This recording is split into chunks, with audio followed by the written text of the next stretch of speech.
So standing by live as well. And Gabe, you mentioned earlier you grew up in San Joaquin County and you're calling this the worst tragedy you've ever had to report on. Talk to me about that sentiment and what has been so different for you tonight. Yeah, I've been reporting on crime in Stockton for the past 9 years at the scene of countless homicides, many times involving more than one victim, but this certainly is the most tragic scene I've had to cover. With, you think about this, the scope of this, the amount of lives that were touched by this, the amount of lives that were tragically lost this evening here. When we first got here, everything was very frantic. There was a lot of adrenaline going on. We first had taken note of this parking lot, the Dairy Queen parking lot, Thornton Plaza, I believe is what it's called. People had started to gather there. We were told later that that's where some of the victims had ran to try to get away from the gunfire, away from the situation that was unfolding in that banquet hall nearby.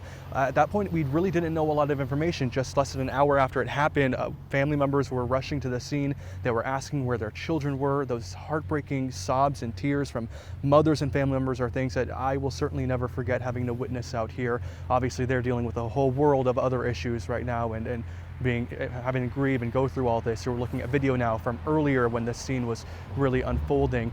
Throughout the evening here, there have been people driving by, people stopping by just asking what's going on, and some people hearing about it on the news, seeing and having to see the scene for themselves. This is sort of a moment you really haven't seen in Stockton in a while that brings people out and to try to figure out what's going on, try to grieve together. I think that's what we're going to have to see a lot of too, is people coming together to grieve, and that's going to be one of the ways that this community makes it out of this. But again, there is still somebody on the loose, so that is a big focus right now for law enforcement and for people out here in the city as well, trying to find the person responsible, holding them accountable, and of course grieving and trying to move on from this tragedy here tonight in Stockton.